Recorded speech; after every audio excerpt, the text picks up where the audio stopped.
Hello, loved ones. This is Matt Stevens, and I hope you're doing fantastic. And I did a little intro video. I don't know if I'm ever going to post it or not. I don't know. And in it, I was talking about being dubbed or being categorized, I suppose, as New Age. And I'm like, well, I don't think anybody really wants to be considered or categorized as New Age. I don't necessarily want to be. But at the same time, I'm like, whatever. If that's what it is, that's what it is. Because New Age is such a very large umbrella. You can be on some very it's just a very large umbrella. You can be over here and be New Age. You can be way over there and be New Age. And it's like it's such a large umbrella. It's really you can't really avoid it. If you're going to talk about spiritual awakening, things like that, it's just going to happen. That's all, right? So it's like I don't necessarily want to, but what I do here's what I'm absolutely not going to do. I am absolutely not going to sacrifice or diminish my identity for the sake of not coming off as New Age.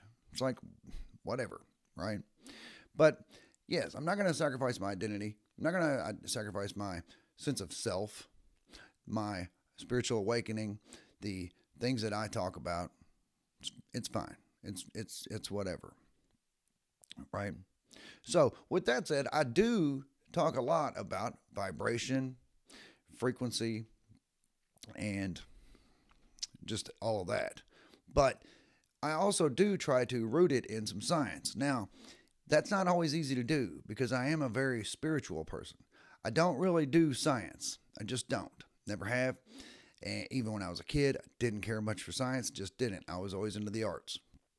Math and science, no. However, since I began my awakening, I have definitely seen the value in learning some things, some of the sciencey, maybe physics and math side of spirituality because it's definitely there. And it does help to ground it in this physical realm. It does help to ground it in the 3D. Now, for my own personal beliefs, I don't need to do that. It does help, of course. Yeah, I'm not going to say that it doesn't help my 3D physical brain to understand so that way I can see it in this world. Because when you do start looking at it that way, you do start to see the mystical. You do start to see things from the spiritual realm right in front of you in the physical realm. But it is physical, it is based on math and science and stuff. So that's why it's good to gain some understanding of that. And I talk a lot about Itzhak Bentov, and particularly his book Stalking the Wild Pendulum. And yeah, I've said it was a very hard book for me to read because it's very scientific. However, he is explaining consciousness and holographic reality, all of that in a very scientific way. It makes it very accessible to those of us who are in this 3D realm and thinking in a linear way. So that's great. I, I did have to push through that book. It was not easy, as I've said before, but I'm glad I did it because it does help with that. So even whenever I get kind of far out there in the weeds with the woo woo, with the woo woo, a little bit out there, spiritual awakening, right? I do try to bring it in and ground it in some science. So there's that. Now, with that said, the radio station analogy when we're talking about perception, our perceived reality, the radio station analogy, as used as it may be, and it is, it's very used. I don't want to say overly used, but it's heavily used. But there's a reason. It's such a good analogy. It perfectly explains it. Now, like for example, with a two-way radio, such as walkie-talkies. Okay, if you have a bunch of walkie-talkies and some people are tuned to channel 7, well, they're going to be able to interact with everyone else who's on channel 7. They're going to be able to hear and just interact with everything on channel 7. Now, channel 6 and channel 8 are there. Yeah, they're there. And there are most likely people who are also interacting on those. But as long as you're tuned to channel 7, you can't perceive those channels. Now, you can change your tuning, change your radio tuning to channel 6. And if you were to do that, then you would then be interacting with people on that level. Does that mean that channel 7 disappeared? No, it's still there. And there most likely are still people there interacting and talking and having their experience right there. All the while you're having your experience on channel 6. And they occupy the same airwaves, right? It's like I could be on channel 7, somebody standing right next to me could be on 6. We are occupying the same airwaves, but we're not perceiving the same reality. That's how the radio station analogy works so well for explaining your vibratory range of perception. It's like I've put it before, like if the whole of vibration was, say, 0 to 100, and real quick, I will also explain this. A lot of people don't understand what the difference between frequency and vibration actually is. They know that they're very similar. It's like, but frequency is, vibration is, it's when something's vibrating. Okay. Frequency is how many times does that thing oscillate per second?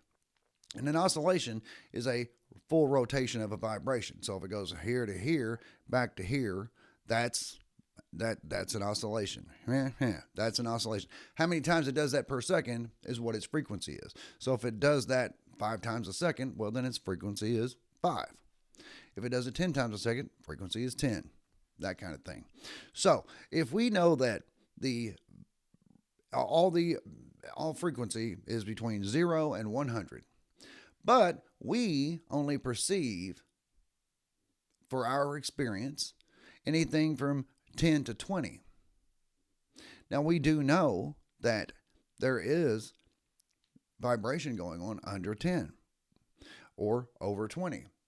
We know that's there, but we cannot perceive it with our 5 senses. It's just like when astronomers look out into space, they can detect, well, they say we can only see 5% of what's out there. They can detect the rest. They can detect a lot of other things, but we can't actually see it with our 5 senses. What that is what they call dark energy, dark matter, things like that, meaning we know it's there, but it's dark. We can't see it. That's a perfect example of something that is there. It's on a different wavelength. It's on a different range. It's like I can only perceive things that are between 10 and 20. Anything outside of that, I can probably detect it. I can be fairly certain I know it's there, but I can't see it. Can't interact with it with my 5 senses. And that's why it's good to meditate on those types of things, to project your consciousness out into the field. It's like Nikola Tesla would do. He would come back with these grand inventions from a trance state. He would say that he pulled it out of the field. He didn't exactly say that. He was describing a download. But he would project his consciousness out into the field looking for an answer to an issue. And he would find that, and he would bring it back, and he would come out of his trance and write it down and be like, okay, this is how this is going to work. And the fascinating thing was, he was right. It's just something rather fascinating. That's all. So we need to understand, though, that we are, those of us who are awakening, we are raising our vibration. And I got to believe that in doing that, we are going to raise our vibratory range of perception too. In other words, if we can only detect or see 10 to 20, but as you raise your vibration, that 20 is going to go to 22, maybe to 25. So you'll be detecting, say, 10 to 25, or maybe it'll go from 12 to 25, at which point you're not going to perceive that 10 to 12 anymore. I mean, I don't know, but I got to believe that this is happening. And it has been said in the past that there will be people who will eventually, at some point, vibrationally separate to the point where they can't even perceive each other anymore. And I think about that, and I'm like, well, that would exactly explain what has happened to some of these civilizations that we have found ruins of, that we have found evidence of them being there. But all of a sudden, they're gone. And it's like, where are their remains? What happened to the Mayans, for example? What happened to the children in the Children's Crusades? I mean, we know what the mainstream explanation is, but it's really not acceptable. It's just not. I mean, particularly the Children's Crusades. And I'm not going to get off into that, but yeah, that was like hundreds of thousands of children that supposedly marched to, geez, where was it? Anyway, they marched to war, never came back. But there's no record of them being anywhere. They just disappeared. Now, mainstream story, is it true? I don't believe so, but it could be. But anyway, I said I wasn't going to get into that, and there we went, right? Anyway, loved one, hey, if you haven't yet, go ahead and give me a like on this video. I'd really appreciate it. And also, subscribe if you haven't done so. And we have picked up some new subscribers lately, and that's always fun. It is, because I know that I have said that what I would like to do with this channel, because originally I do a podcast about addiction and sobriety and sober living and things like that. But I do like talking about the whole spiritual awakening, esoteric type stuff, the more woo-woo type stuff. But I'm like, well, it's not really appropriate on that podcast. So I started doing these videos, is just kind of supplement that, just to satisfy my need to explore these topics, I suppose. But now, I mean, it's kind of turned into its own thing. I'm like, well, I would love to do some live streams. But I'm like, yeah, but you probably need more subscribers for that, because then you can have some interaction with people that you know you resonate with. Because speaking of vibration, resonance is very important, especially when we're having meetings of the minds and things like that. I mean, there are people that you resonate with, and there's people that you do not resonate with. It doesn't mean that you don't like them. It just means that we just don't jive, right? But when you do meet with someone that you do resonate with, or you talk with someone that you do resonate with, it flows so easily. And you learn so much about yourself. You learn new things from that person. You even learn new things from yourself just by talking it out. It's rather amazing. It's amazing to watch if you really do step back and just observe how things are going between you and this person that you resonate with. So anyway, that's what I was getting at. I would love to start doing some live streams. However, I do think that it would be good if we could do it with people that I resonate with. So that would be you, dear loved one. Yes. So welcome to the channel and all that.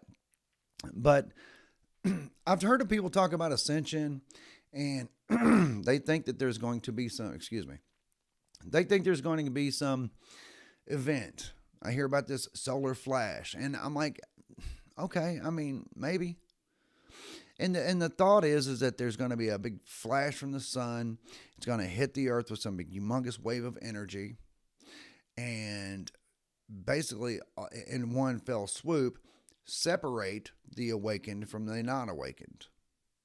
The awakened are going to ascend into what they call the new earth, but I would just believe they would ascend into another octave of vibration to the point where they do no longer perceive that 10 to 20. Maybe it would then at that point be 20 to 30. I don't know. These are numbers I'm just making up hypothetically, right? But it's like, that's the thought, is that it's going to bang hit the earth. Those who are awakening are going to ascend to that next level say that 20 to 30 level, and those that are still in heavily in their slumber, not awakening, are going to stay in the 10 to 20 range. We will still occupy the same space, but we will not be able to perceive each other. It will appear as though we are in a different world. But it is all just about perception. Anyway, so that solar flash event thing, I'm like, I don't know how to say it. I mean, I don't know. I mean, how could we know that? That's all. Now, could it be more of a gradual process to where those who are awakening will eventually just ascend on out? Yeah, that could definitely happen, because there are those who are raising their vibration, raising their level of awareness, and going to be perceiving at higher rates. And those who are not will be going away. It's eventually there just will be that separation. Now, will it be an instantaneous solar and from a big energy wave from the sun? I mean, I'm not prepared to argue for or against that, but I do believe that the ascension, yes, more of a gradual thing sounds more feasible. But if you do, dear loved one, if you have reason to believe that no, it's like, no, man, it could definitely happen suddenly. And I'm not saying that it couldn't. I'm just like, if you have reason for that, please tell me. Put in the comments, whatever you want to do, because I'm open to it. I just don't know enough about it to sit here and say, yeah, solar flash, definitely. So anyway, dear loved ones, yeah, I just wanted to talk about that. You know, the radio station analogy is, it's old as it may be. It's still the reason why. So it's just good. It fits. It works. So there's that. And we are raising our vibration. And I got to believe we are at some point going to be perceiving higher levels. And maybe we already are. How would you know?